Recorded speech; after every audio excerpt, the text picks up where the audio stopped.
Ok. Donc, nouveau chapitre. On va travailler sur les évolutions temporelles d'une réaction nucléaire. Alors, le problème, c'est que vous n'avez pas fait en seconde l'étude des réactions nucléaires. Vous avez un petit peu fait en enseignement scientifique. Le but, en fait, c'est de comprendre qu'il y a trois grands types de réactions physique-chimie. On va avoir les réactions de transformation qui sont dites physiques, dans lesquelles il n'y a pas de brisure, de cassage de liaison. On a une molécule dans un certain état, et cette molécule va changer d'état. Donc ça, c'est ce qu'on appelle une transformation physique. Après, vous avez les transformations chimiques, où là, il y a vraiment réagencement des atomes par réaction chimique, donc en transférant du doublet électronique.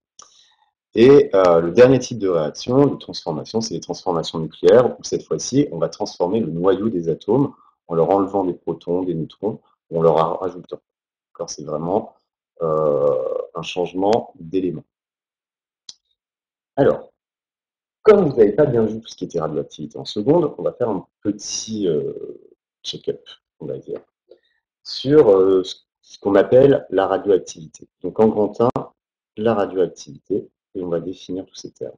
Radioactivité.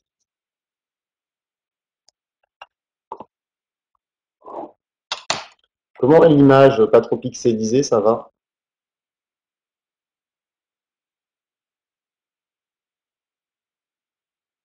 Cool, parfait. Alors, on va commencer par une définition de la radioactivité.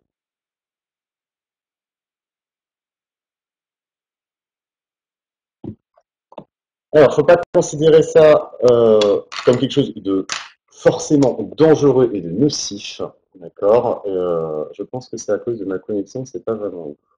Ok, peut-être. Je regarde, attends, je regarde ta connexion, Dani. Bon, tu as une bonne réception à 68 71 K par seconde. Tu as un bon temps de latence. Je ne sais pas. Bon, je sais qu'il faut que j'évite de toujours passer ma main devant, sinon, c'est vrai que ça vous pixelise. Alors, comment vous pourriez définir la radioactivité, tout bêtement? Qu'est-ce qu'un à quoi correspond un noyau radioactif?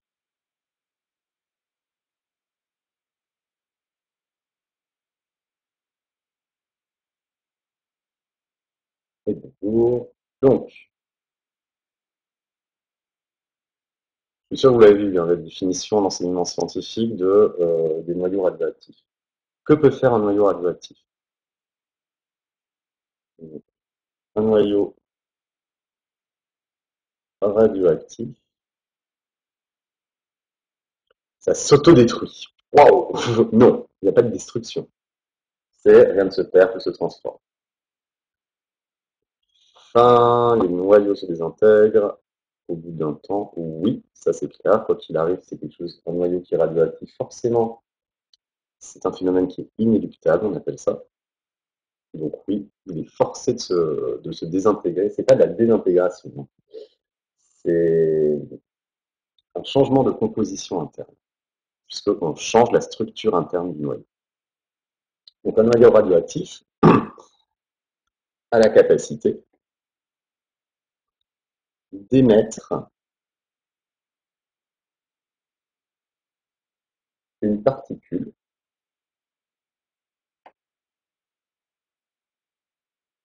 Donc on va voir les différents types de particules que l'on va. Vous étiez pris en otage par qui? Donc une particule en changeant de composition. Madame Lange, encore. Je vais lui écrire un mail. Alors, bien entendu, ça ne se fait pas n'importe comment, ce changement de composition. Ça suit certaines lois physiques qui sont des lois complètement logiques, qu'on appelle les lois de Soddy. Donc, tout en respectant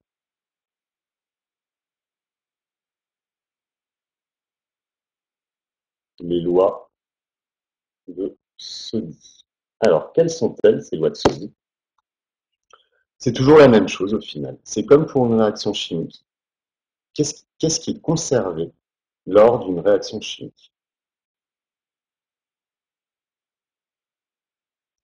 l'énergie en effet, mais là on va plus parler en termes de matière.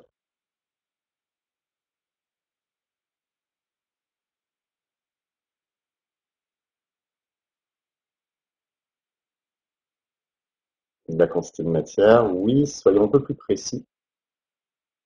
Quand vous équilibrez une réaction chimique, qu'est-ce que... Voilà, déjà, Gillian, tu as raison, les charges électriques. Donc il y a une conservation de la charge. Et quoi d'autre? La conservation de la matière, c'est-à-dire ce qu'on appelle la conservation de la masse. Donc, ces lois de Soddy, elles sont donc au nombre de 2, c'est toujours la même chose. Conservation de la masse, conservation de la masse. Alors bien entendu, après, quand on va plus loin dans les réactions nucléaires, il faut prendre en considération l'équivalence qu'on appelle masse-énergie, E égale mc carré, puisque dès qu'on a de la masse, forcément on a de l'énergie. Et donc la masse peut se transformer en énergie. Et deuxième chose, la conservation de la charge.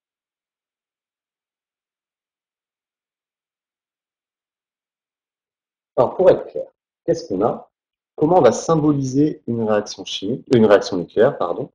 Ben, on va prendre un noyau qu'on a X1, d'accord? Ce noyau, il est caractérisé par son numéro atomique, Z1, et son nombre de masse A1. Qui peut me rappeler à quoi correspondent le numéro atomique et le nombre de masse?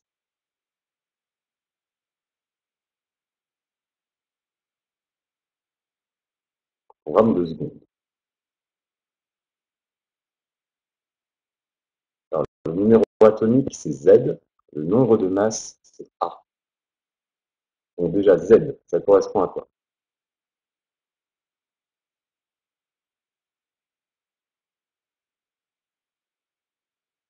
Exactement. Z, ça correspond au nombre de protons contenus dans notre noyau.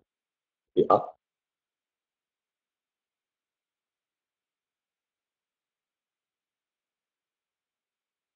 exactement, les nucléons, Z, nombre de protons. Tout à fait d'accord. Donc les nucléons, ça regroupe à la fois les protons et les neutrons. Donc forcément, A est toujours supérieur ou égal à Z. Donc, pour symboliser une transformation chimique, nucléaire, je vais y arriver, on a un noyau qui est radioactif et inéluctablement, au bout d'un moment, il va se transformer. Il va se transformer en deux autres types de noyaux. On va dire un noyau X2 et un noyau X3. Chacun avec des numéros atomiques qui leur sont propres et des nombres de masse qui leur sont propres. Maintenant, simplement en respectant les lois de Soddy, quelles sont les relations que vous pouvez écrire entre les nombres de masse et les numéros atomiques? Et pourquoi?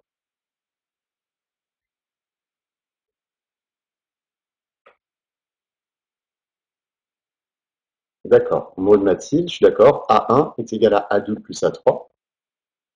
Ça caractérise quoi? La conservation de la masse ou la conservation de la charge?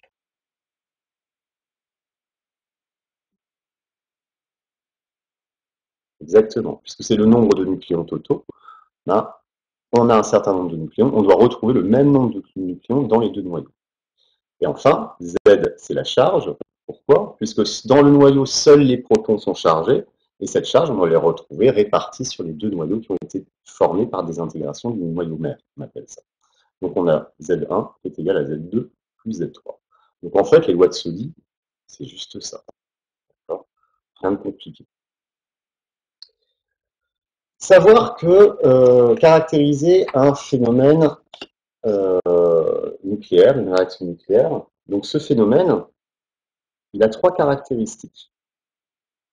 Le phénomène est... Déjà, c'est quelque chose qui va se faire spontanément.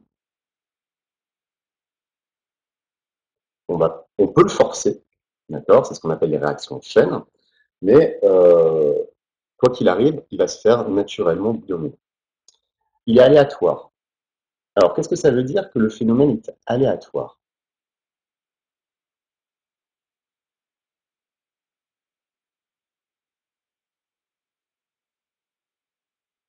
Exactement. On ne peut pas le prédire. En fait, on peut simplement donner une certaine probabilité que le noyau radioactif va se désintégrer à un moment donné, mais seulement avec une certaine probabilité. Plus le temps est long, plus cette probabilité augmente.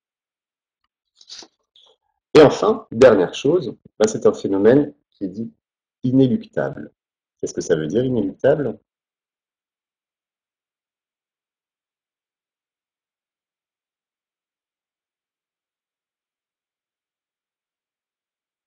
Exactement. On ne peut pas l'empêcher, quoi qu'il arrive, ça va avoir lieu. Donc en fait, la probabilité qu'un noyau radioactif se désintègre est toujours égale à 1 pour un temps infini.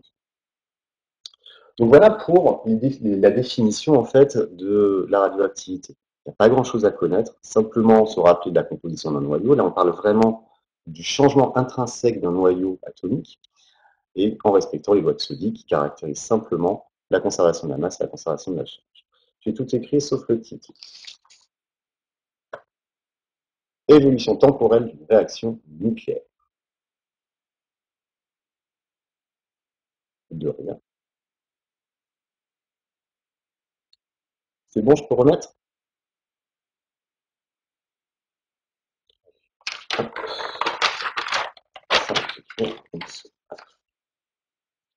Alors, maintenant qu'on a défini la radioactivité, on va voir les différents types de radioactivité qui existent. Donc en petit 2, les différents types de radioactivité.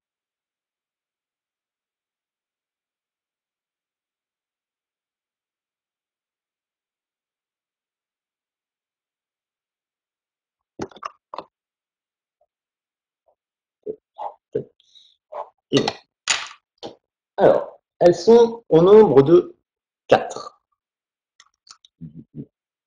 La première, c'est ce qu'on appelle la radioactivité de type alpha.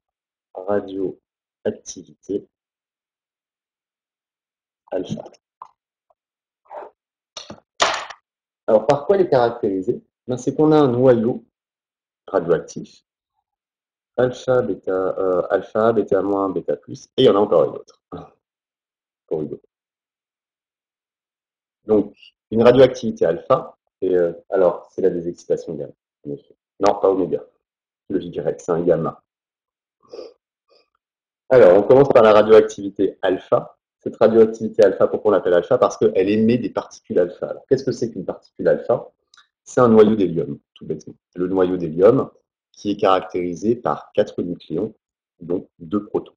Donc au final, lorsqu'on a un élément radioactif qui se désintègre suivant une radioactivité alpha de type AX et Z, par radioactivité alpha, forcément vous savez qu'il va former une particule alpha, c'est-à-dire un noyau d'hélium contenant 4 nucléons et 2 protons. Qu'est-ce que je peux écrire comme deuxième produit de la réaction nucléaire, en plus de la particule alpha, tout en respectant les lois de Soddy?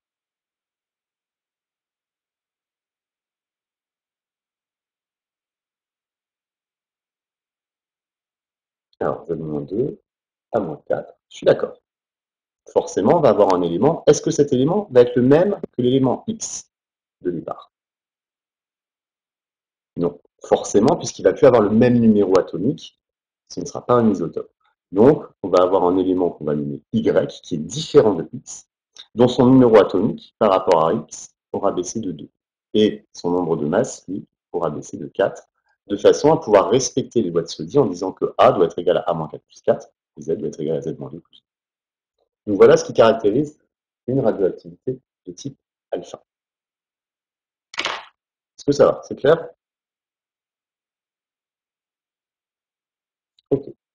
Alors on va passer au deuxième type de radioactivité, assez facile à comprendre, la radioactivité bêta-. En fait, l'écriture est facile. Maintenant, c'est de comprendre. Voilà, c'est un électron qui va être formé. La difficulté, c'est de comprendre comment est-ce que des nucléons peuvent se transformer en électrons, puisqu'ils n'ont pas la même masse. la base, une masse très différente. Donc pareil, on part d'un élément X avec un numéro atomique Z et un nombre de masse A. Et lui, ce type de radioactivité va émettre des électrons. Alors des électrons, on le note toujours petit e. Comment est-ce qu'on pourrait caractériser un électron en termes de numéro atomique et de nombre de masse?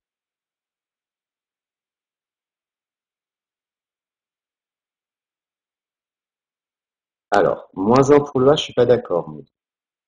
A caractérise justement la masse, alors que Z caractérise la charge. Voilà. Donc, comme l'électron est chargé négativement, ben, on sait que sa charge, c'est moins 1. Le nombre de masse. Ah, attendez, il faut que je réponde un truc.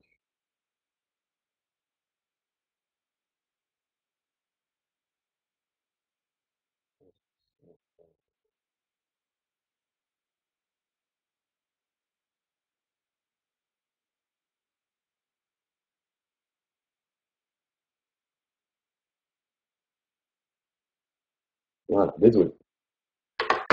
Alors, qu'est-ce que vous avez écrit? Exactement, c'est nul, puisque un électron n'est pas constitué par des nucléons. Donc là, on a simplement un zéro. Donc au final, l'élément Y qui va être créé, il garde le même nombre de masses, mais par contre, il n'a pas le même numéro atomique.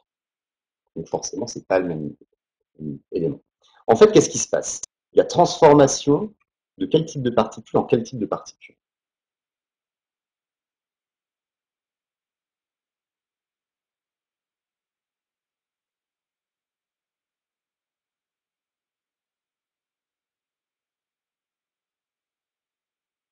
Z plus, hein, oui, pardon.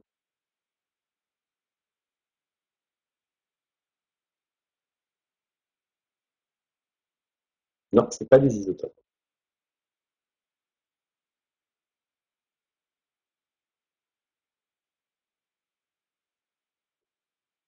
Donc, on va voir ça plus tard. D'accord?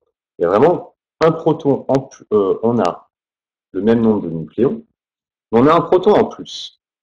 Donc au final, qu'est-ce qui s'est passé dans cette réaction?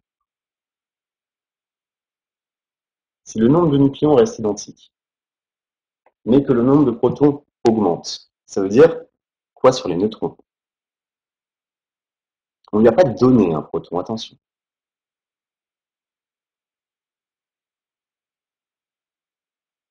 Alors, un neutron s'est transformé en quoi et quoi? Pas seulement en proton.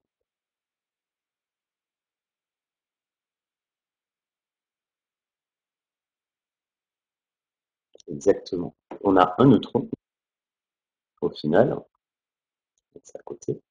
Donc, un neutron, charge nulle, nombre de masse 1, qui s'est transformé en quoi?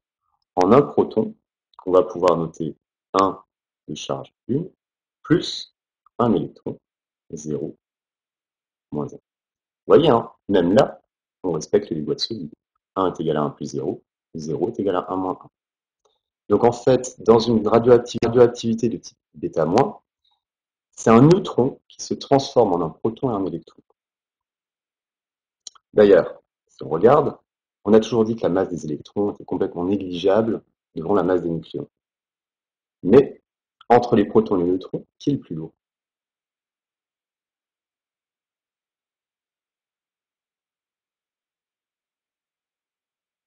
Soyez logique.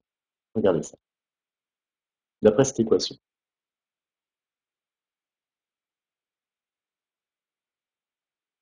le neutron est forcément plus lourd puisqu'il va se scinder en deux. Il va se transformer en deux particules, chacun avec une masse. C'est pour ça, le neutron qui se transforme en proton et en électron, l'électron a une masse ridiculement faible, mais le proton, là on dit toujours en seconde que le proton et les neutrons ont à peu près la même masse, c'est pas tout à fait vrai.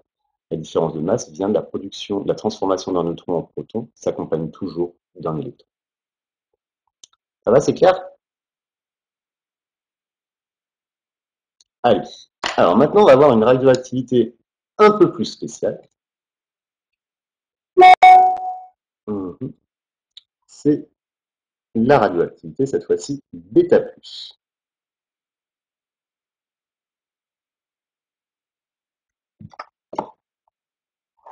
Alors, là, on va en effet émettre ce qu'on appelle un positon ou un positron ou un anti-électron, parce que ça va être de l'antimatière. Alors pareil, on part d'un élément A, de numéro atomique Z et de nombre de masse A. Il va créer, on a dit, un anti-électron, donc un positron, ou un positon. Comment est-ce qu'on écrit un positon? Donc, ça reste un électron, mais c'est un électron dont la charge est comment? Exactement, positive. Donc, on va avoir du plus 1, 0. Ça, c'est ce qui caractérise un positon. Donc ça, oui, tiens, je peux rajouter ici, particule alpha. Ça, c'est un électron. Et ça, c'est un positon. Alors, dans la littérature, vous trouverez à la fois positron, positon, etc. etc. J'accepte tout. Et donc, cette fois-ci, par contre, on a un élément égal qui est créé, et cette fois-ci, c'est bien du Z-1. Alors, sur le même modèle que tout à l'heure, quel est le type de transformation qui a lieu?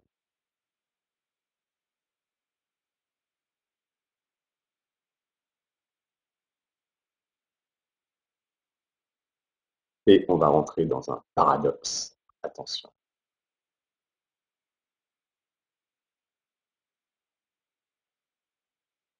Donc, qu'est-ce qui est transformé en quoi?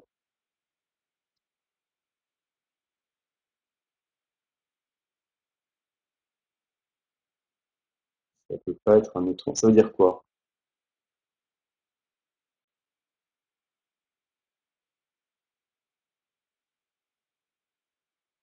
Un E qui devient un E+. Non, pas possible. Un proton qui se transforme en un neutron est un positron. Exactement, Enzo. Puisqu'on a toujours le même nombre de nucléons, mais on perd un proton. Forcément, c'est qu'un proton s'est transformé en un neutron. Donc on a quelque chose, proton, qu'on note 1, 1, s'est transformé en un neutron, 1, 0, plus un positron, 0, E, plus 1. Est-ce que ça marche? 1 est égal à 1 plus 0, 1 est égal à 0 plus 1. Sauf que là, ce qu'on a dit tout à l'heure, ça ne marche plus. Parce que là, ça voudrait dire que qui est le plus lourd? Que le proton devient plus lourd que le neutron. Or, un positron, c'est l'antimatière de l'électron, donc la masse d'un positron doit être identique à la masse de l'électron. Donc en fait, il y a quelque chose que je ne vais pas vous expliquer aujourd'hui, mais qui fait que l'énergie est absorbée quelque part ou est émise quelque part sous une autre forme. Ça, on verra ça plus tard. Ces équations sont correctes. C'est juste leur interprétation maintenant qu'on avait eu au départ qui était incorrecte.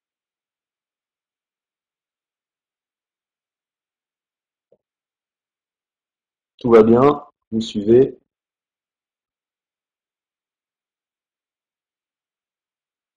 Mais ça, on va y arriver, en effet.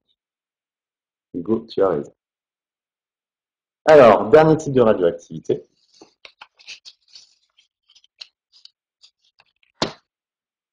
Comme ça, tac, tac. Donc en D. Donc c'est ce qu'on appelle la désexcitation gamma.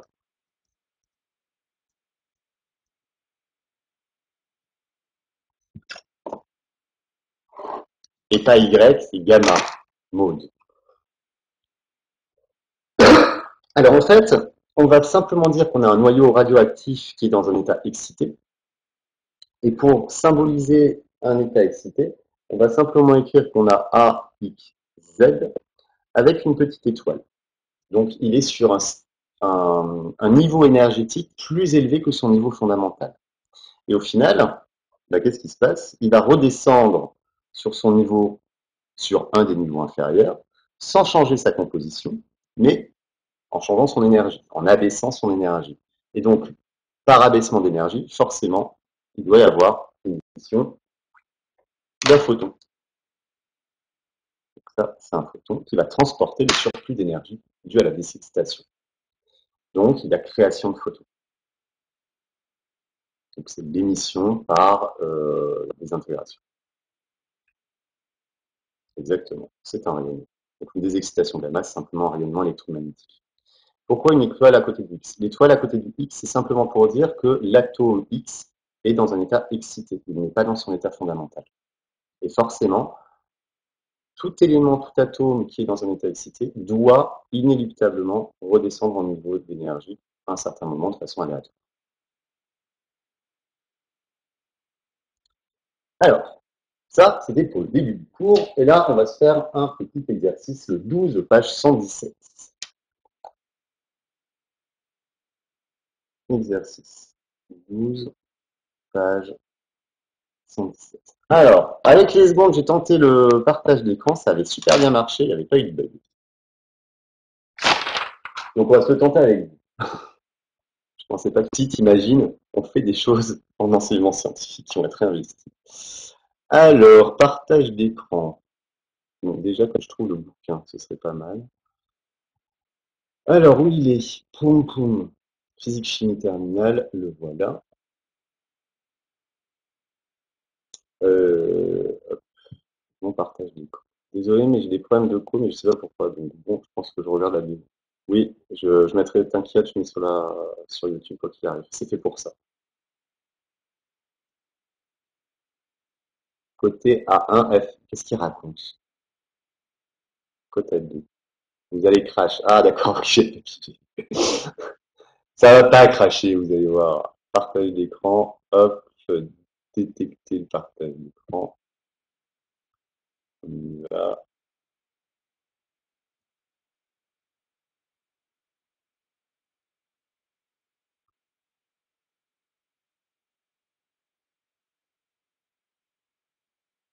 Non, non, c'est pas échec. Normalement, ça marche, là. C'est bon? Personne s'est déconnecté. Ouh, miracle. Alors, j'ai dit que c'était la page 117.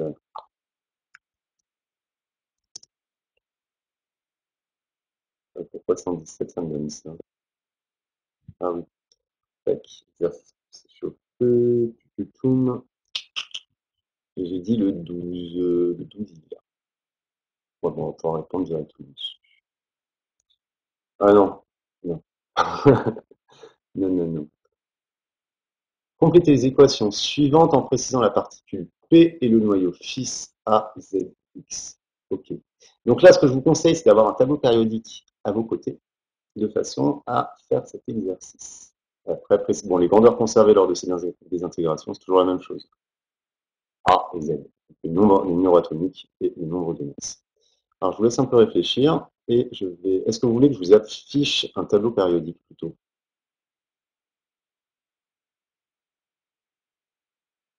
Là. Alors, tableau périodique. Que je trouve ça.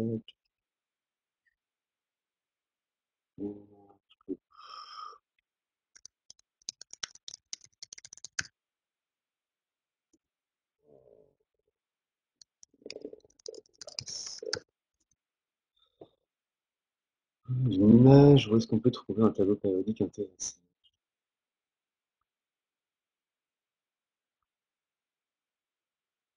Je voulais juste l'image, je fais une bêtise.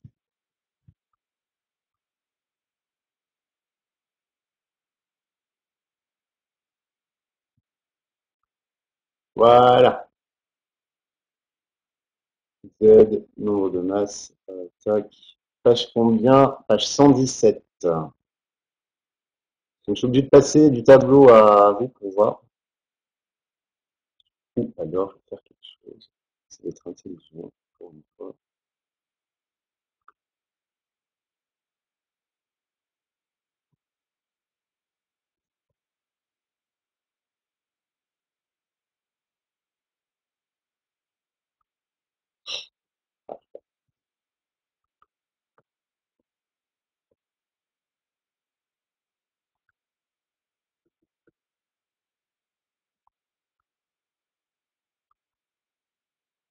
Où est-ce que je veux le mettre ça?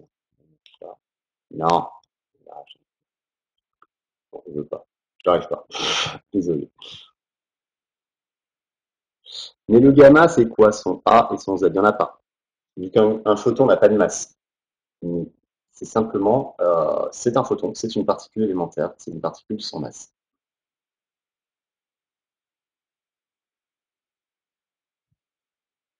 Ok. Alors, je vais noter, moi, les exos. Hop. Donc, vous le cherchez un petit peu. Là, c'est assez facile. On vous dit en plus le type de radioactivité, etc., etc. Donc, c'est juste pour s'adapter, hein. Donc, on a l'oxygène 15,8. Donc, c'est du bêta plus. Après, on a encore une bêta plus pour le tritium, qui est un isotope de l'hydrogène. Ensuite, on a une gamma, 234 et A. Donc, je les note toutes, et après, quand c'est noté, on les corrige ensemble. Bien. Bêta plus, c'est donc positron. Oui, go.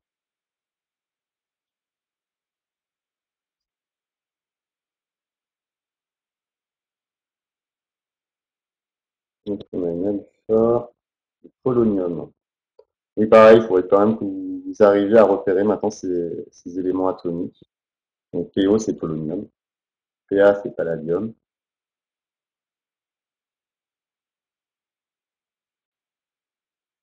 Le carbone 14. Donc là, on va beaucoup travailler dessus. L'or, 172, 79.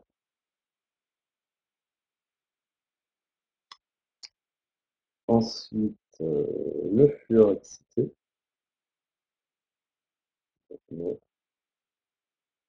Et il nous reste le radon, découvert par donc.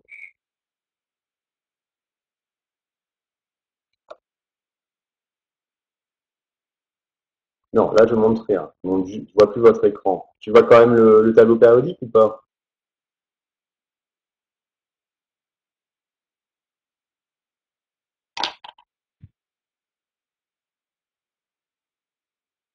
Alice!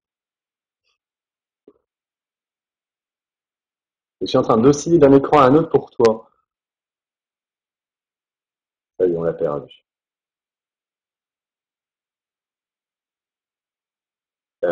RIP. C'est bleu. Ça, c'est bleu. Et après, est-ce que vous avez, est-ce que vous voyez le changement avec le tableau périodique ou pas? Ah, Zo, ich habe ein Problem. Quand je fais ça, bon, bon, bon, bon, bon. Ça reste bleu. Tout le monde? Ah, toi, tu vois le tableau périodique. Là. Ah, non, là.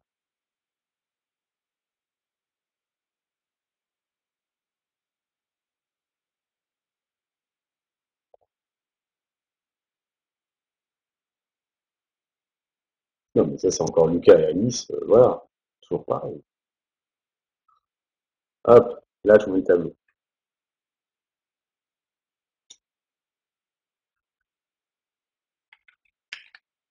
Bon, de toute façon, on va vite passer sur cet exo. J'arrête le truc. Ch'touk. Arrêtez le partage.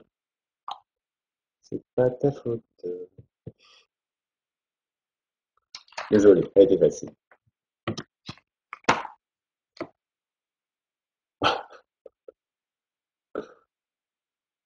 Oui, non, tu ne vois pas moi, tu vois maman. Oh, pauvre petite, c'est pas grave. Alors, l'oxygène 15,8 qui a une radioactivité bêta+, donc on sait qu'on va former un électron de type, un positon de type 0 plus 1, et donc forcément, on retrouve encore de l'oxygène en 15, pardon, voilà, ça y est, je commence à raconter des bêtises. On passe au nombre de masses qui ne change pas, 15, mais le numéro atomique, lui, passe à 7. Et donc, le septième élément du tableau périodique, c'est l'azote.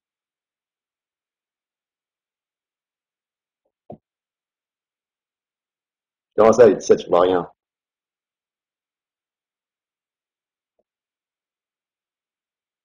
Où Akiane et Alice ont des connexions toutes pourries. Je peux plus la Michel. Ah, il n'y a plus qu'Akiane.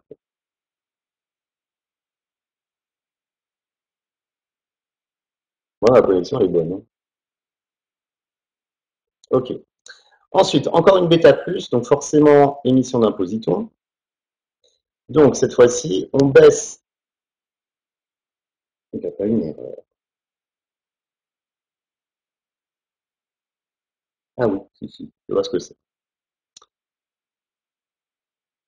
Moi, il y a écrit bêta plus dans le bouquin.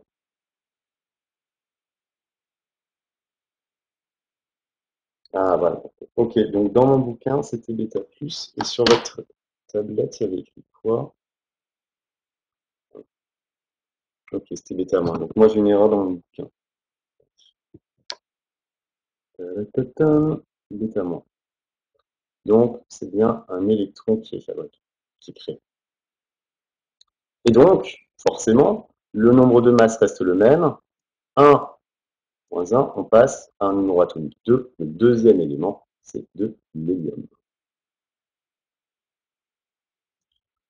Le prochain, super facile. Le palladium reste du palladium, mais désexcité avec l'émission d'un photon.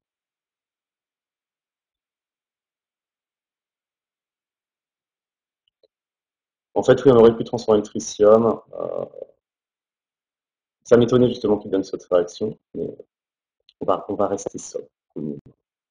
Alors, le polonium, qui est en radioactivité alpha. Donc, radioactivité alpha, c'est l'émission d'une particule alpha, c'est un noyau d'hélium avec 4 nucléons et donc 2 protons.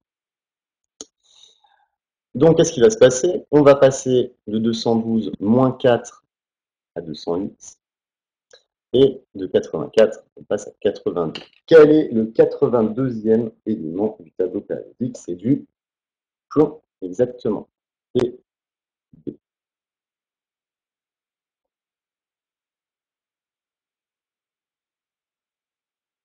le carbone 14 en radioactivité bêta-, donc encore une émission d'un électron. Cette fois-ci, on garde toujours 14 nucléons. Et pourquoi je mets tout le là, je fais une bêtise. On passe à 7, et 7, c'est de l'azote. Encore une fois, décidément, dès qu'il y a de l'azote, je ne veux pas le mettre. L'or en radioactivité alpha. Donc, on marque notre particule alpha.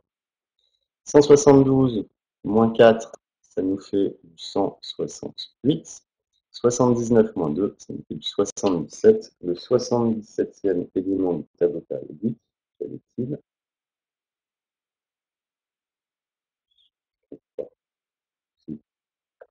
L'iridium, IR. Le fluor en désexcitation gamma, donc on reste avec du fluor, juste avec une émission d'un photon. Et la bêta plus, un positron, 0 plus 1. Le radon, on a toujours 201 nucléons, mais par contre, on va passer à 85 protons. Et l'élément 85, c'est la stat A.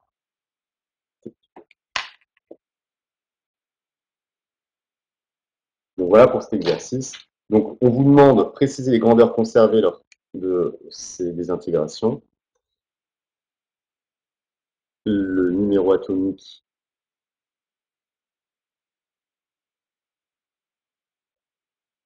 est conservé. Ça caractérise la conservation de la charge et le nombre de masses également, qui lui caractérise la conservation de la masse.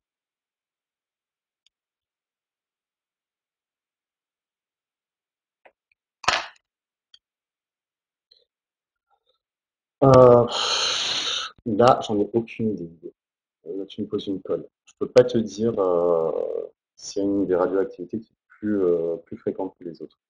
Je suis pas du tout spécialiste là-dedans.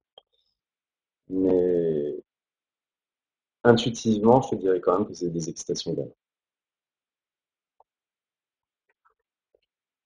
Voilà, donc ça, en fait, c'est tout ce qu'on fait normalement en seconde. Chose que vous n'aviez pas fait. Et maintenant, on attaque réellement le programme du terminal. Ça, j'en ai plus besoin. Alors, on va justement regarder la loi de décroissance radioactive. Lequel est c'est un physicien, Hugo. Ok, bonsoir, non. Il y a quoi, bonsoir, non? On m'avait mis, c'est pas ma faute dans la tête. Je t'adore. Pas ma faute.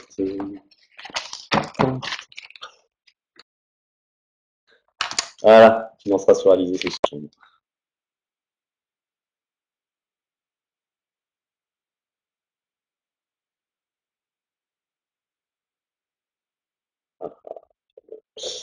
Est-ce que je peux changer de page? Oui, oui. Alors, nickel, je change. Donc, on va passer au grand 2.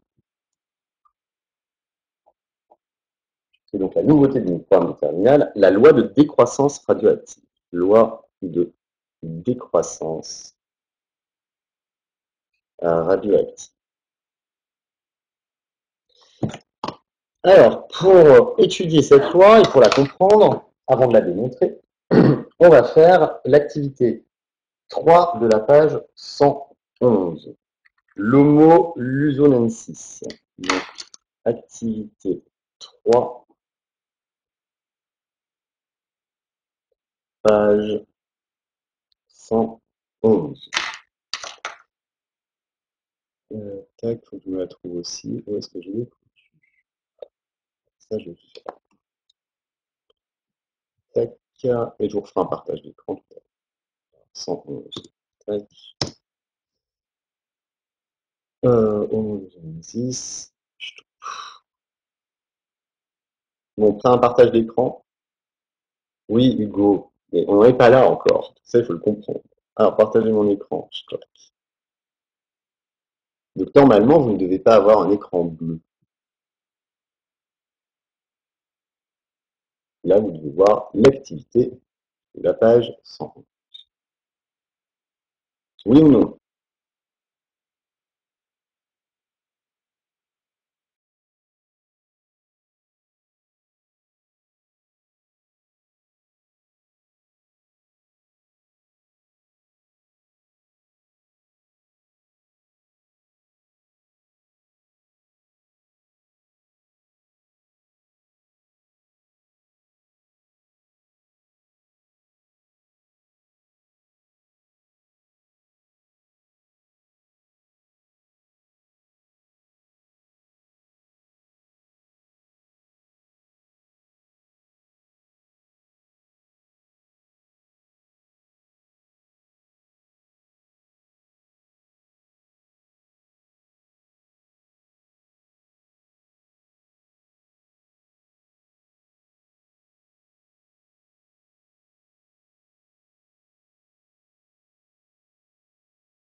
Merci, je ne savais pas que mon micro était coupé. Là, c'est bon.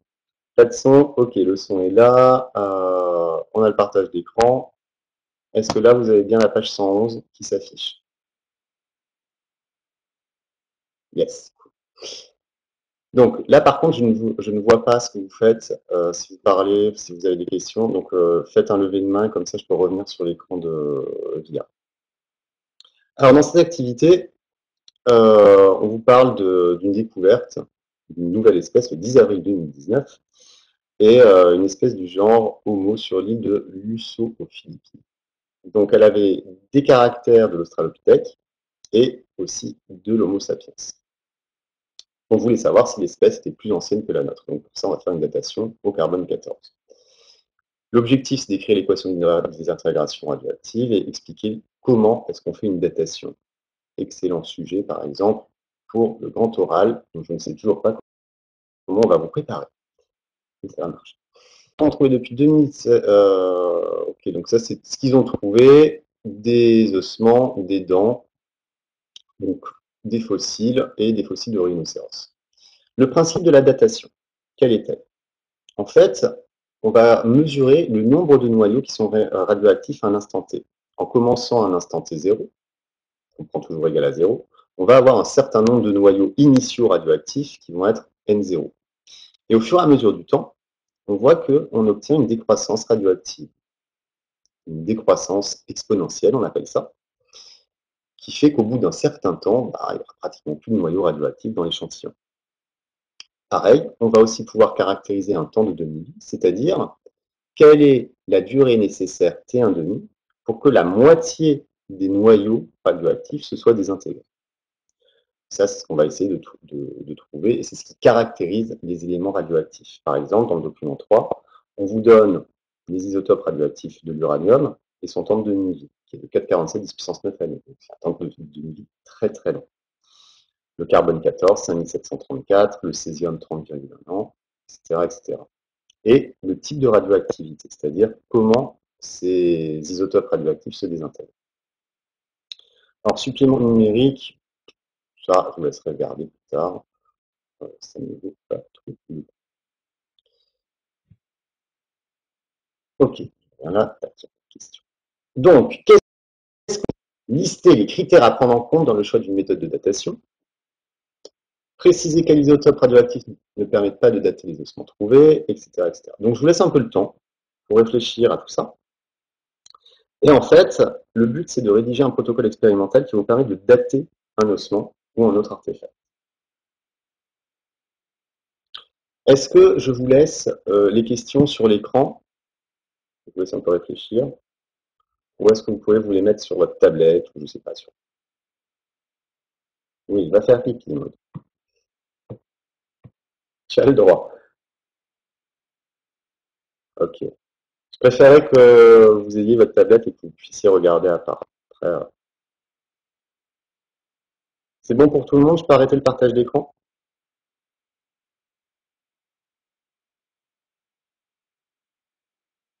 Oui. Bon, s'il n'y a pas de nous. Ah, bah, clac. Et je vais mettre la cam. Ça, c'est moi qui veux.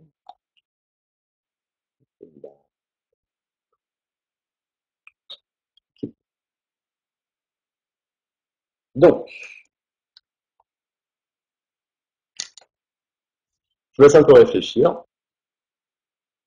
Au fur et à mesure, vous pourrez répondre aux questions et puis je valide ou non.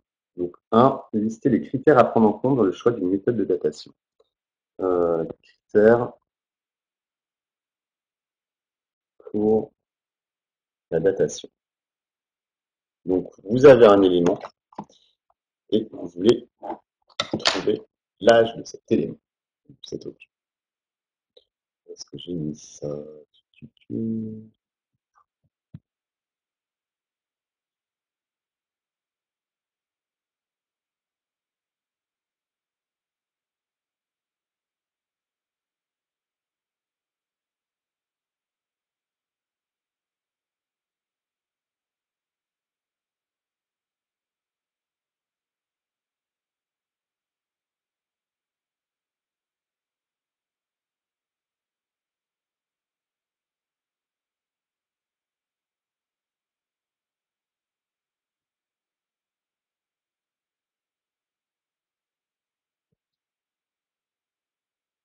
Monsieur, ça me saoule, ça va être tout le temps. Bah oui, mais t'as une connexion qui est dans le rouge, là.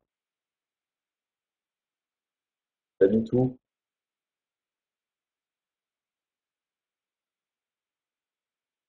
Dans une grotte.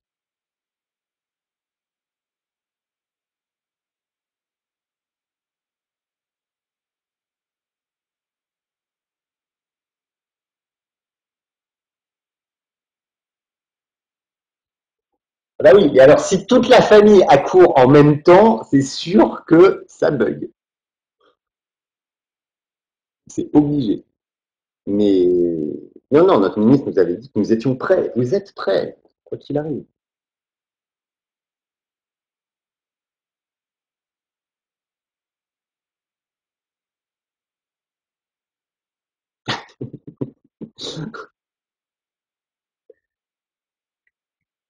On parle pas des choses qui fâchent, ok?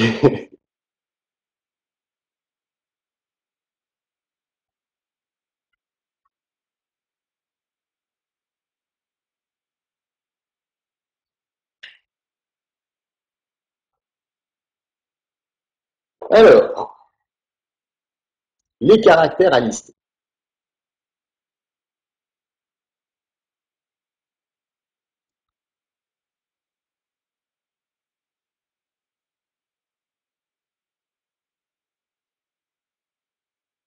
Bah, pendant 4 heures de connexion, oui. Surtout c'était un forfait limité, quoi. C'est quoi le bac? Alors, donc pour effectuer une datation, il y a plusieurs critères à prendre en compte pour effectuer une datation. Est-ce que vous l'avez fait ça ou pas en enseignement scientifique?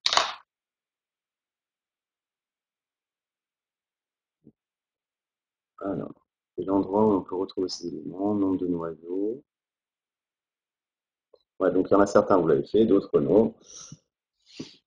C'est un petit peu particulier ça aussi. Alors, premièrement, il faut que vous choisissiez un isotope radioactif qui est présent dans l'espèce que vous voulez dater. Choisir un isotope radioactif initialement présent, parce que si vous utilisez un autre isotope radioactif mais qui n'est pas présent dans l'espèce que vous voulez dater, bah, vous n'obtiendrez rien du tout, ce qui est logique. Il va être initialement présent dans l'échantillon à dater. Première chose. Ensuite, c'est bien qu'il y en ait, mais quoi d'autre?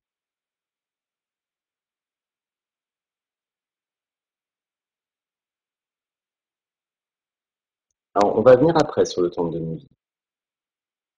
Là, on reste sur le choix de l'isotope radioactif. Alors, dans tous les échantillons, on retrouve pratiquement tous les isotopes radioactifs. D'accord?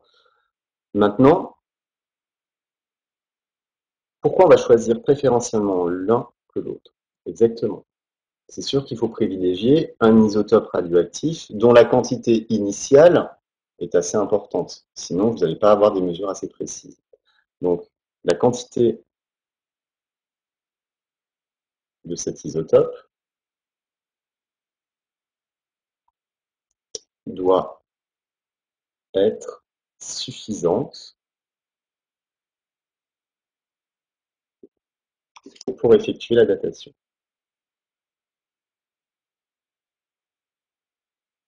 La datation. Troisième point. Alors, qui me parlait de temps de demi-vie? Donc, Romain, en quel doit être le temps de demi-vie de l'isotope que vous choisissez par rapport à l'échantillon que vous voulez évaluer l'âge? Pas trop grand, ça veut dire par rapport à quoi?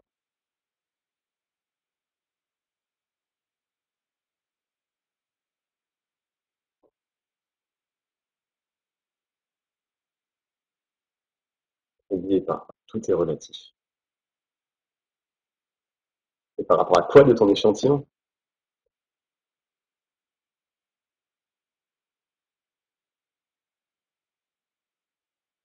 Exactement. Donc, son âge.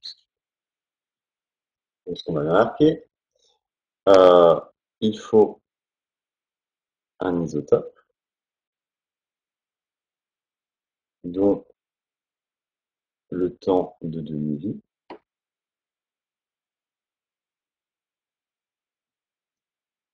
soit de l'ordre ou inférieur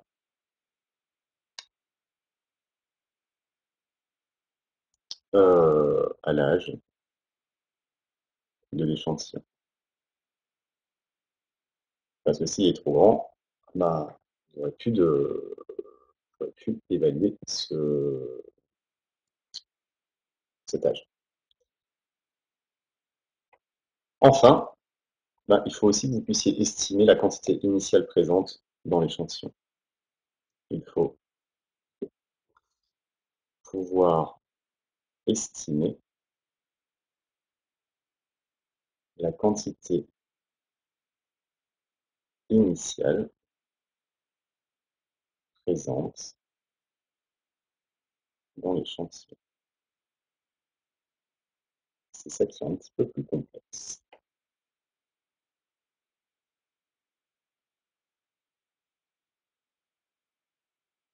Alors comment on fait en fait? On fait une première datation comparative en prenant en compte les éléments qui sont environnants et qui vont permettre justement de guider le choix de l'isotope radioactif, puisque vous allez savoir à peu près aux alentours ce qu'il y a et vous faites une comparaison par rapport aux éléments que vous allez retrouver autour de vos ossements, autour de vos échantillons.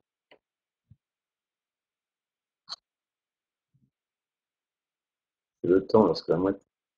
Alors attendez, j'ai pas vu 100 ans de demi-vie.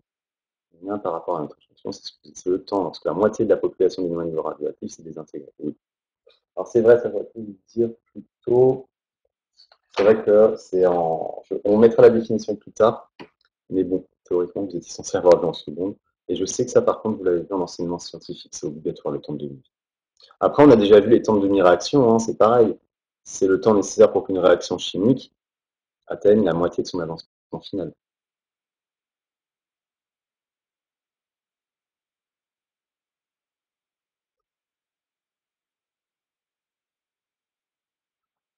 Donc voilà pour la question 1.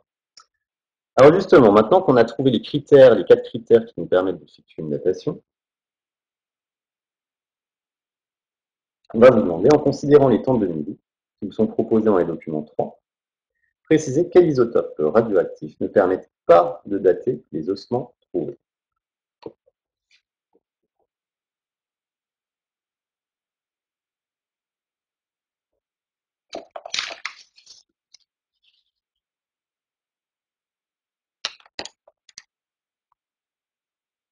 Donc, isotopes non utilisables, on va dire.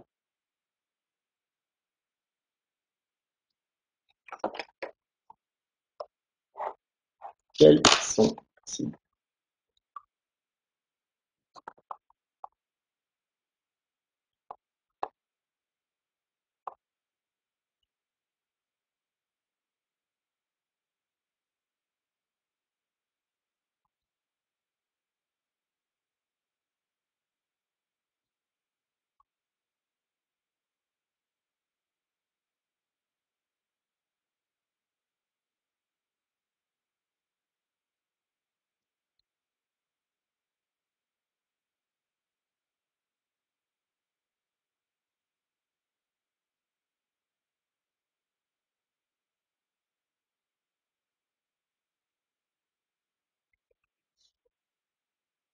Non, je ne vous ai pas dit une bêtise.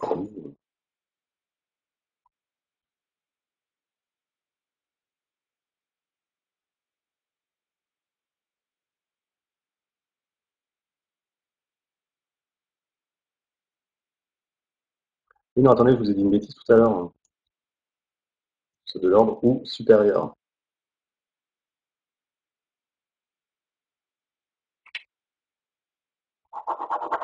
Excusez-moi, hein, une faute. Parce que s'il est inférieur à l'âge de l'échantillon, dans l'échantillon, il n'y aura plus d'anoyaux radioactifs au bout de 100 ans de vie. Donc ce sera plus analysable. Excusez-moi.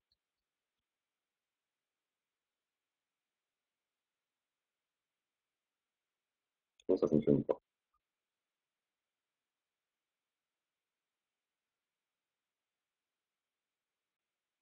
Donc, dans ce cadre, nous, on vous propose l'uranium 238 avec un temps de demi-vie de 4,47 10 puissance 9 années le carbone 14 avec un temps de demi-vie de 5734 années, le césium 137, temps de demi-vie de 30,1 années, et le potassium 40 avec un temps de demi-vie de 1,25 10 puissance 9 années. Lequel allez-vous éliminer?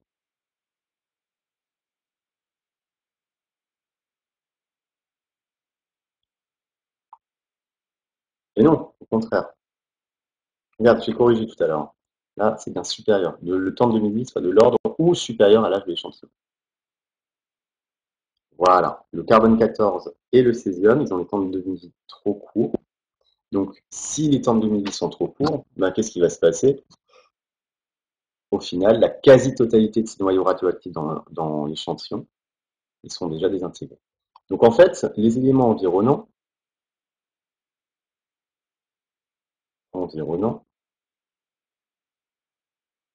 avec deux N,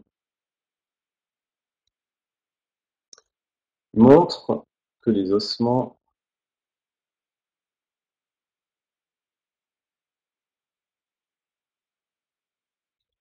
ont plus de 40 000 ans.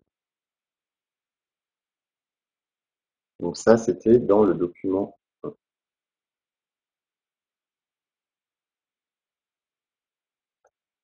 Donc, impossible d'utiliser donc le carbone 14 et le césium 137, car la quasi-totalité du noyau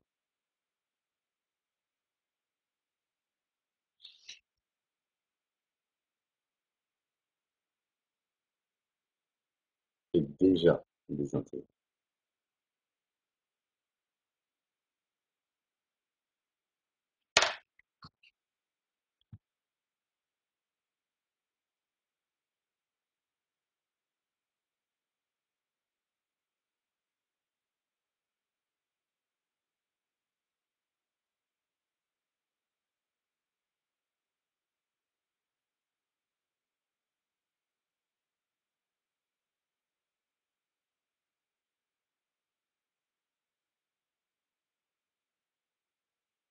Est-ce que c'est clair pour la réponse à la question 2? Question 3, en déduire. Aïe. Ça, là.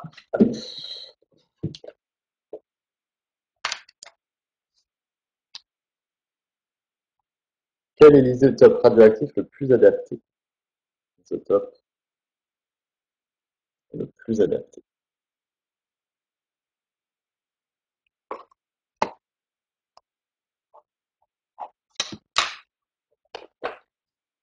Alors, donc, entre l'uranium 238 qui nous reste et le potassium 40.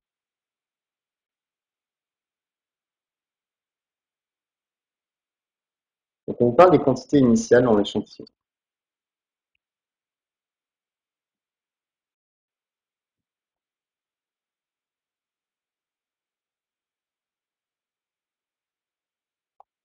Alors, les deux, on pourrait utiliser, mais pourquoi il y en a un qui est privilégié? Bien plus grand, c'est du même ordre de grandeur. Hein. 10 puissance 9 années, c'est le même ordre de grandeur. Donc, les deux sont utilisables. Il y en a un, dans le document 3, on vous donne une indication sur lequel va être préférentiellement choisi.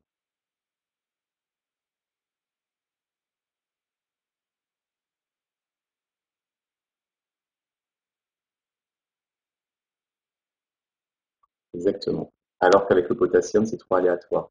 Ça dépend en fait de la taille, de la masse du corps. Et là, on a mis dedans. Donc, on ne va pas pouvoir différencier facilement. Donc, comment on va rédiger ça? On choisit l'uranium 238, car son temps de demi-vie est assez grand. Et on a une estimation fiable de sa quantité initiale. Une estimation fiable de sa quantité initiale. Puisqu'on vous dit La quantité initiale dans l'échantillon de 120 microgrammes provient d'un apport journalier dans l'eau et les aliments. Alors, alors que pour le potassium 40, la quantité initiale dans l'échantillon est trop aléatoire. Et donc vos résultats seraient trop imprécis.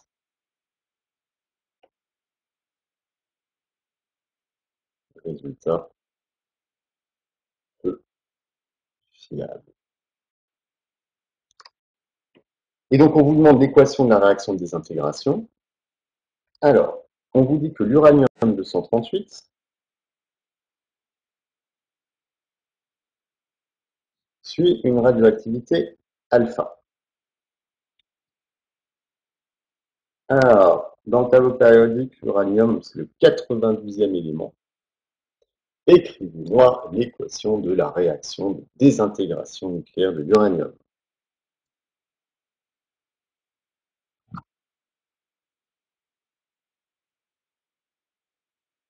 Donc, on a une désintégration alpha, donc forcément, on a une particule alpha, de l'hélium 4,2. Et quoi d'autre? Donc, le nombre de masse, il passe à combien?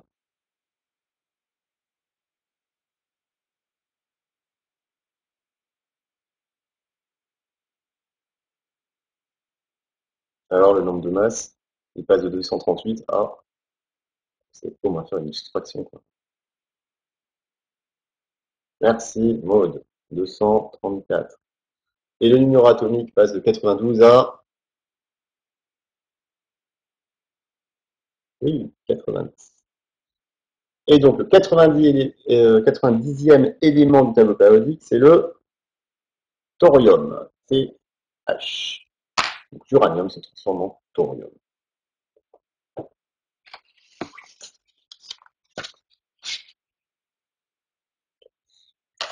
Question 4.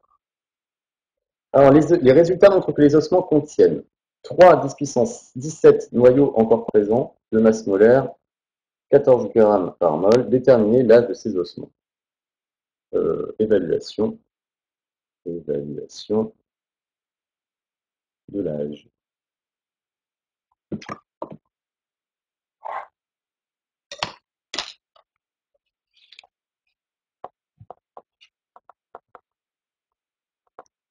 Alors, c'est là qu'on va utiliser toutes vos données. L'échantillon au départ.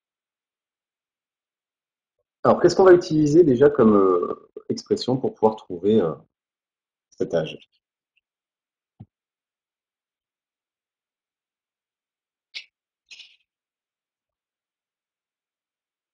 Donc, c'est là que la partie mathématique va commencer.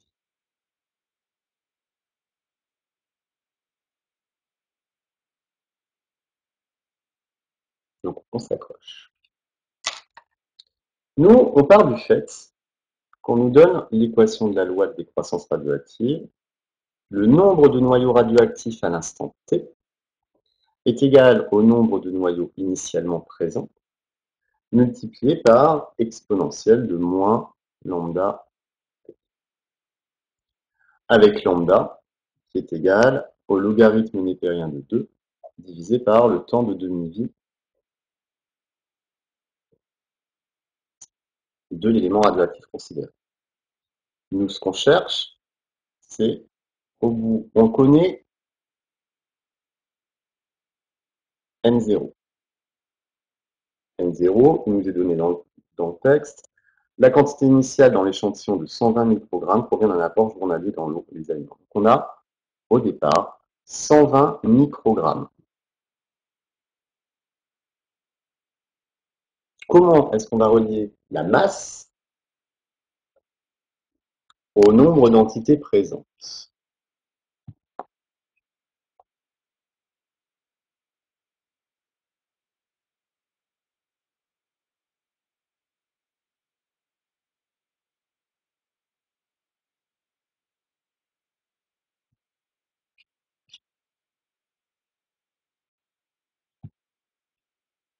Alors, car la masse initiale, on la connaît. Elle nous est donnée à 120 microgrammes. Comment est-ce qu'on transforme des masses en nombre de particules? Est-ce que vous vous souvenez de ça? Et on vous donne comme indication la masse molaire.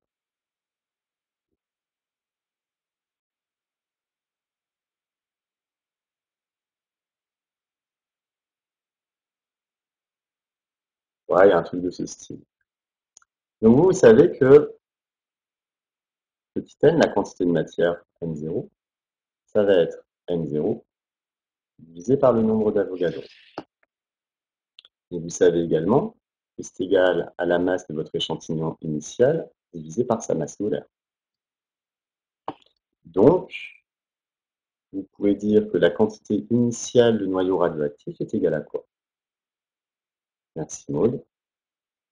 M0 fois le nombre d'Avogadro divisé par la masse molaire. Avec ça, on a tout.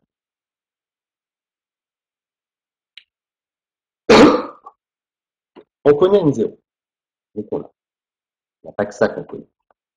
On connaît également N à l'instant T, qui nous intéresse, puisqu'on nous dit que c'est égal à 3,0 fois 10 puissance 17 noyaux encore présents.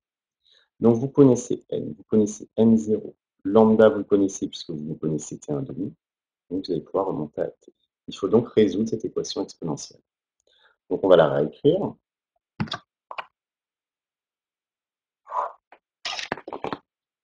On va avoir N de T est égal, à la place de N0, je vais marquer ce que les données que je connais, M0, MA sur la masse molaire, E moins lambda T, ça fait moins ln de 2 sur T1,5 fois T.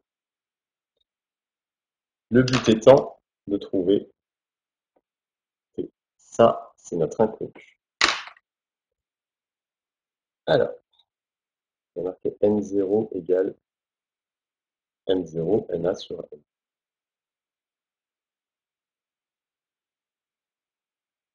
N0 car N0. Alors, comment vous résolvez cette équation en T? Comment vous isolez T?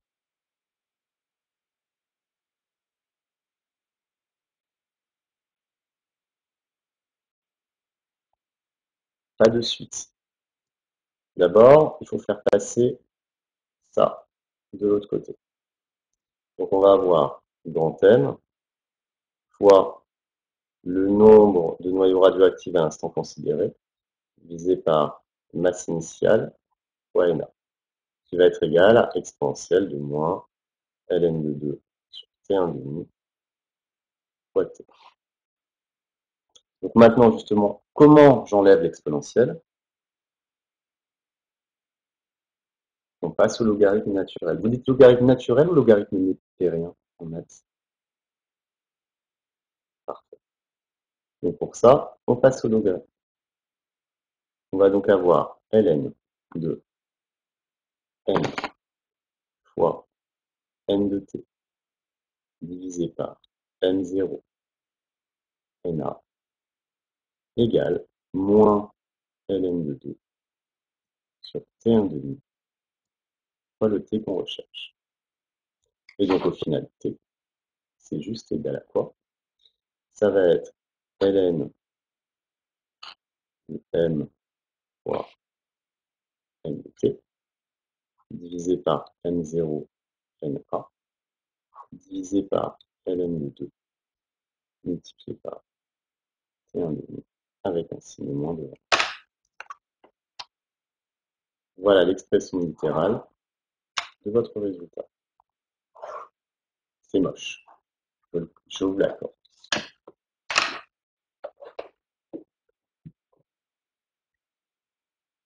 Et là, on n'a plus qu'à calculer. Alors, allons-y, faisons le calcul.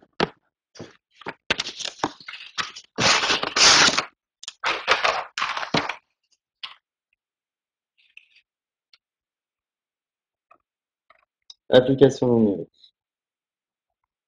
T va être égal à moins ln. Donc, ils nous disent que l'élément considéré, il a une masse molaire de 14. On a combien d'éléments radioactifs? 3,010 puissance 17.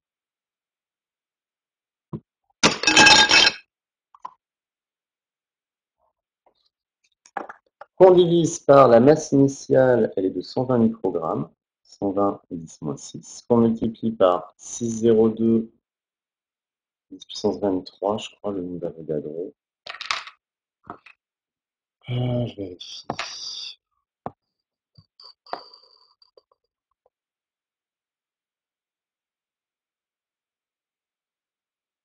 Oui, c'est ça.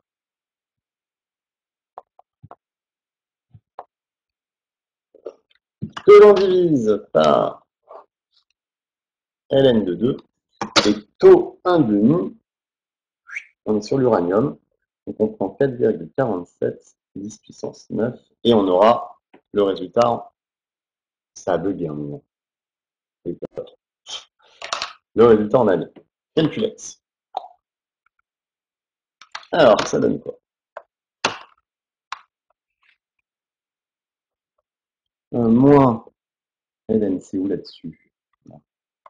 ln 14 fois 3, 10, 17, divisé par 120, 10, moins 6, fois 6, 0,2, 10, 23,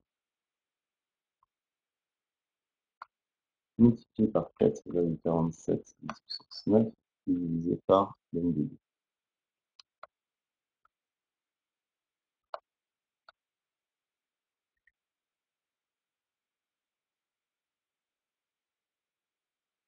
Il y a un problème.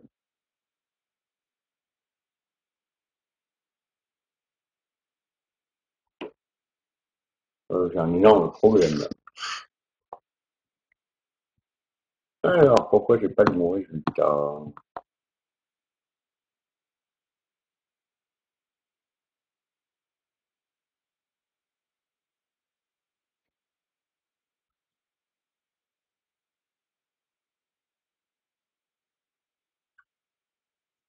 Cent vingt moins 6, 0,2, 23, 14.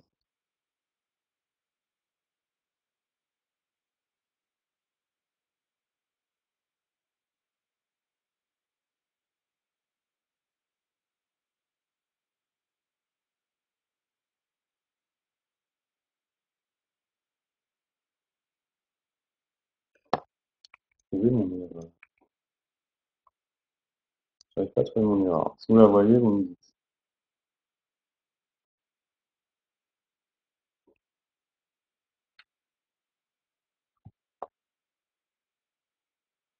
Mais ça fait un peu long, le résultat qui est affiché sur ma calculette. Donc ça va pas. Où est-ce que j'ai oublié quelque chose?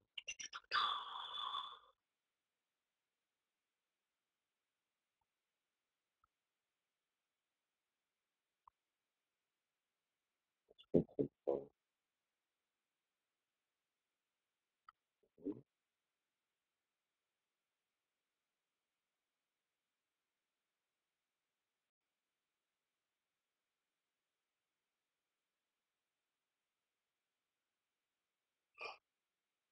Pourquoi ça marche pas?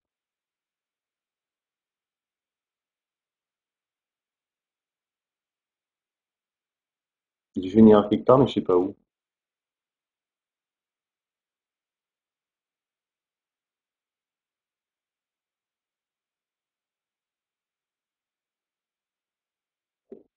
Parce que c'est donné dans le texte. La masse molaire du noyau encore présent, 14 grammes par mol.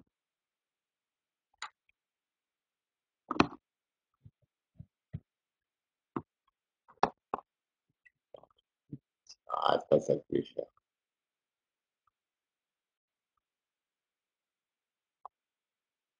Euh, Bah oui, mon erreur. C'est bien 4,47. Ok. 120 moins 6. J'ai mon nombre d'Avogadro, c'est 6,01023.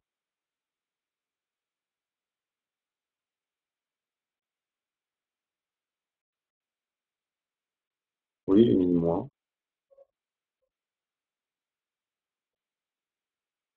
17,3 fois 238. Là, je ne comprends pas. Dans la question sur ma table. Ah, bah oui, c'est 238, alors ça a tout changé. Merci. Voilà, moi j'ai le bouquin, il y a des erreurs. Là, en plus, c'est de l'uranium 238, donc déjà là, ça va changer quelque chose.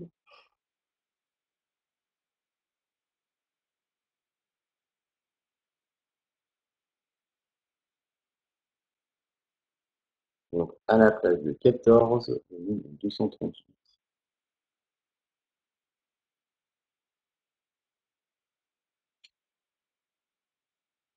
Ouais, ça fait toujours un peu trop grand. Vous avez quoi pour le nombre de noyaux encore présents?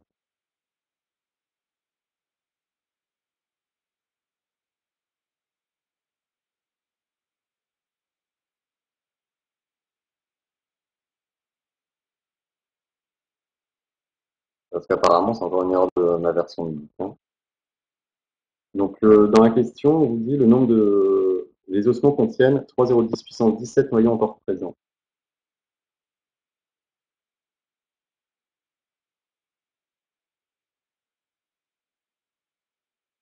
Et ouais, ça vient de là, en fait. C'est pas assez précis. Alors, attendez, je vais regarder sur la tablette. Euh,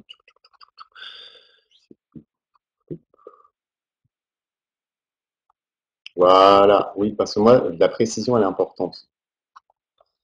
Là, il faut... Alors, je vais refaire le calcul. Il faut écrire que T, c'est moins ln de 238 fois 3,03527. Là, la précision de la mesure est importante, 10 puissance 17, divisé par 120 10-6, fois 6,02 10-23. Le tout que vous divisez par ln de 2 et que vous multipliez par le temps de demi-vie à 4,47 10 puissance 9.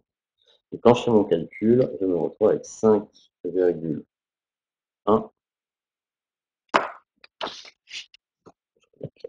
Ah, ok, 5,12 10 puissance 4 années. Ce qui est beaucoup plus cohérent. Donc il fallait faire très attention à la précision de la mesure sur M. D'où le fait de savoir mesurer. Au final, les ossements montent de plus de 51 200. Donc au final, les ossements montent de plus de 51 200 années. Plus de 51 200 ans. Donc au final, est-ce que l'Homo lusonensis est plus vieux que l'Homo sapiens dans cette région? Ou plus jeune?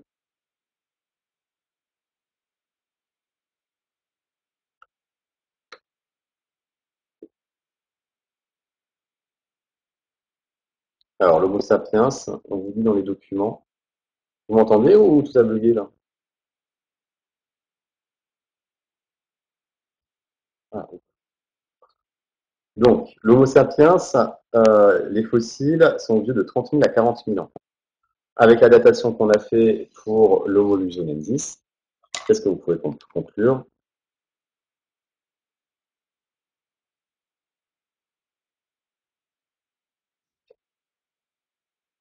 Il est plus vieux ou plus jeune que l'Homo sapiens?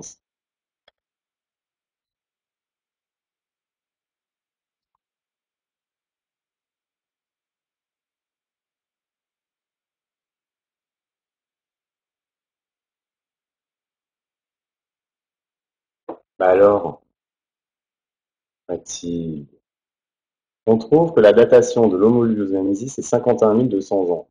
Et on vous dit que l'Homo sapiens, il est entre 30 000 et 40 000 ans. Donc forcément, l'Homo lusonensis est plus vieux.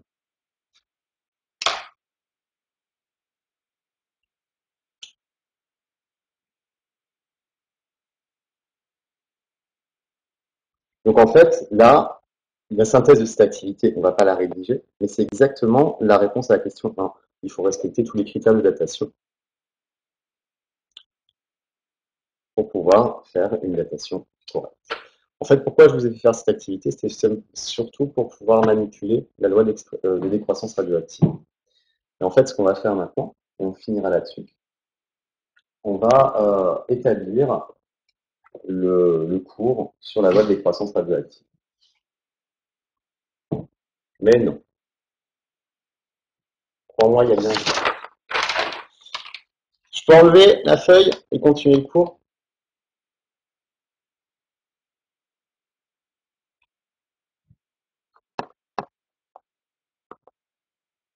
Est-ce que c'est bon? Allô, allô? Tac. Putain, mais bien des fois. Je me sors plus avec toutes les feuilles ici.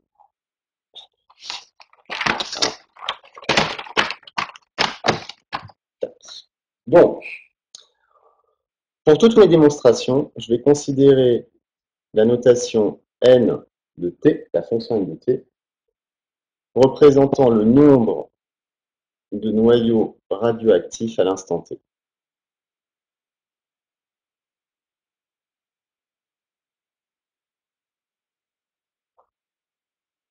Et on va donc commencer par trouver. Par contre, là, il a neigé aujourd'hui. Oui, bon, ça. Équation différentielle qui régit une décroissance radioactive.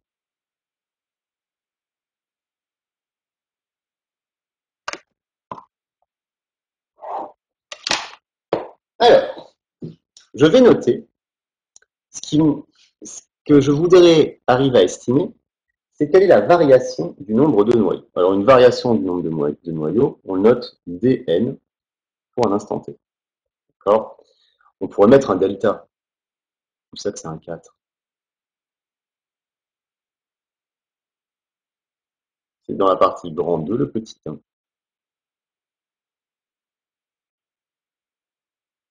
Alors, ça, c'est ce qui caractérise la variation du nombre de noyaux. Variation du nombre de noyaux. Cette variation, elle est proportionnelle au nombre de noyaux que l'on a à un instant t. Et cette variation, cette proportionnalité, elle est décroissante. C'est bien ce qu'on a dit. On a moins lambda multiplié par le nombre de noyaux qu'on a à un instant t, multiplié par dt. Qu'est-ce que ça veut dire? C'est-à-dire qu'à un instant donné, la variation du nombre de noyaux est proportionnelle au nombre de noyaux. Plus j'ai de noyaux, plus la variation va être importante et décroissante. C'est pour ça qu'elle signe moins. Le nombre de noyaux baisse. Mais ça va où le... Bah, entre le grand 2, loi de la décroissance radioactive, c'est pour tous les sous. Je vais vous mettre en dessous. D'accord. Donc, la variation est décroissante, donc il y a un signe moins. Elle est proportionnelle au nombre de noyaux. Elle est aussi proportionnelle à la durée sur laquelle j'effectue mon analyse de variation. C'est-à-dire, je veux voir sur un jour quelle est la variation, sur 2 jours quelle est la variation. Bah, plus la durée de variation que je vais regarder est grande, plus le nombre de noyaux qui vont se désintégrer va être grand également. Donc, c'est proportionnel à la variation temporelle. Donc, ici, qu'est-ce que l'on peut dire? On a une durée considérée. Cette durée considérée, elle est très courte. C'est pour ça qu'on la note en éléments différentiels, D. Quand les éléments différentiels sont très courts, on passe à la dérivée. Avant, on marquait pour des variations, on marquait delta t, delta n. Ça, on a cette notation delta pour des variations qui sont très grandes. Et nous, ce qui nous intéresse, c'est de regarder des variations qui sont infinitésimales, donc sur de courtes périodes. Dt, ça va être une toute petite durée. Et donc, cette petite variation temporelle va induire une toute petite variation du nombre de noyaux. Mais on sait que cette variation du nombre de noyaux, elle est proportionnelle au nombre de noyaux présents à l'instant t. Donc voilà comment on établit notre équation différentielle. Et ce paramètre lambda, cette caractéristique de l'élément considéré, c'est la constante radioactive. Constante radioactive. Donc chaque élément possède sa propre constante radioactive. Et donc au final, qu'est-ce qu'on peut dire? Le dt, je fais passer de l'autre côté. Donc je vais avoir dn sur dt sur dt qui est égal à moins lambda fois ndt. Et en fait, on reconnaît une équation différentielle du premier ordre sans second ordre. dn de t sur dt plus lambda fois n de t est égal à 0. Voilà votre équation différentielle établie pour la décroissance radioactive. Et justement, on va voir la résolution de cette équation.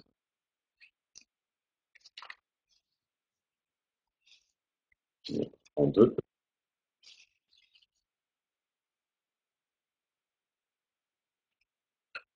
Résolution.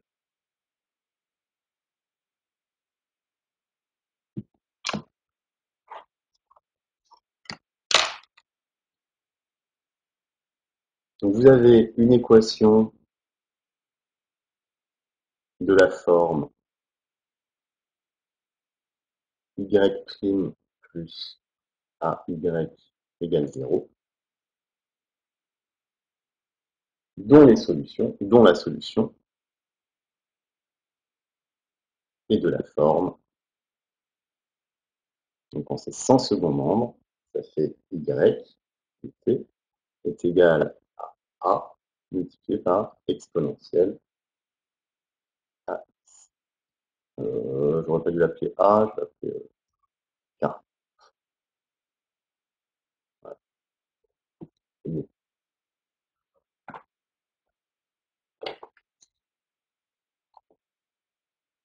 Donc, avec notre équation différentielle qui est ici,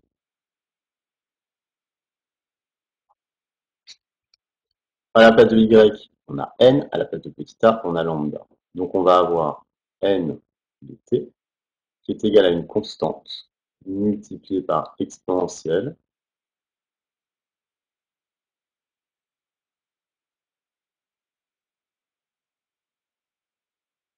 pardon, moins a. Donc le moins lambda fois t. Comment on détermine k? Parce que quand j'ai fait, c'est comme ça, c'est la résolution d'une équation différentielle du premier ordre, qui donne toujours, de cette forme, c'est toujours exponentielle de moins t. Je vous montre après si vous voulez. On refera, la démonstration n'est pas exigible. Ah, si tu l'avais en maths en plus. Oui. Maintenant, la démonstration, vous n'avez pas besoin de la connaître, il y en a qui font passer des maths. Vous devez juste savoir que lorsque vous avez une équation différentielle de cette forme, la solution, c'est ça. Et s'il y avait un second membre, il y aurait plus une constante. Donc, détermination de k à l'aide de quoi? Des conditions initiales. Et donc, on sait que n à t égale 0. L'exponentielle de 0, ça fait 1, ça fait k. Et vous avez un certain nombre initial de noyaux radioactifs. Ah si, c'est moins 1 dans ton cours. Je vais te le démontrer après, si tu veux. Tout bêtement.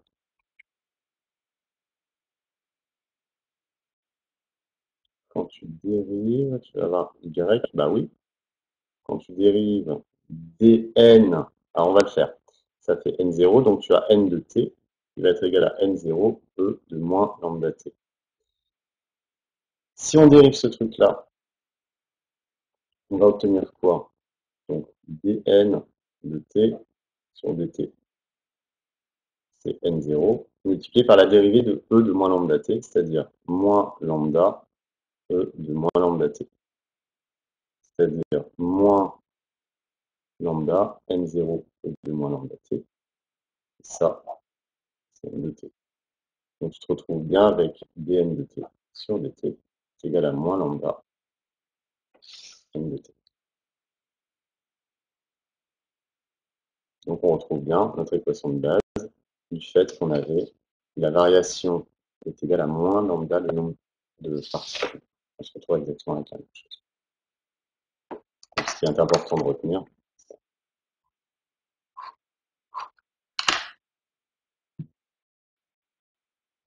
Et donc, une représentation graphique de cette décroissance, quelle est-elle?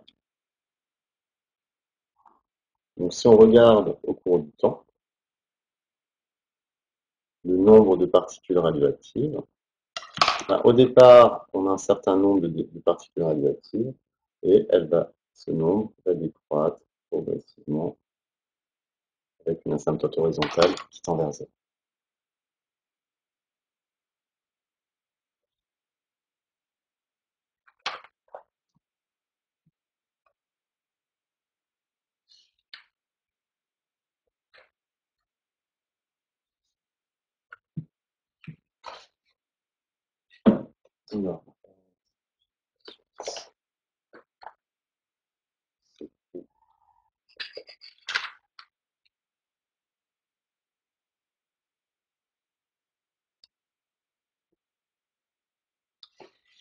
Alors, on va s'arrêter là, parce que là, il faut que je prépare le cours des secondes juste après. Je vais juste vous donner un tout petit peu de boulot pour les vacances, puisque nous, on ne se voit plus. On va faire le 17 et le 18. J'en donne juste deux à faire. D'accord. 17, page 118, et 18, page 117. C'est ça pour la rentrée. D'accord. On n'a pas fini le cours. Vous me direz où on en sera resté. Il nous reste le temps de midi. Ce qu'on appelle l'activité d'un noyau. Donc ça, vous allez le découvrir un petit peu par vous-même. Dans le 18, il va falloir que vous fassiez un petit peu de recherche par vous-même pour faire le 18. Le 17, vous pouvez y répondre avec tout ce qu'on a fait. Le 18, il y a juste une petite question en plus. Ouais, je l'ai mis sur Pronote, pas de souci. Sur ce, je vous souhaite de bonnes vacances confinées. Moi, ça y est, j'ai été vacciné. Je suis content. Donc, je reviendrai tranquille. Et voilà, bonnes vacances. Pour les DNL, c'est le temps, puisque tu estimes le nombre de noyaux en fonction du temps. Allez, je mets ça de suite sur Pronote. Bonnes vacances et puis on se retrouve dans 3 semaines. Allez, à bientôt.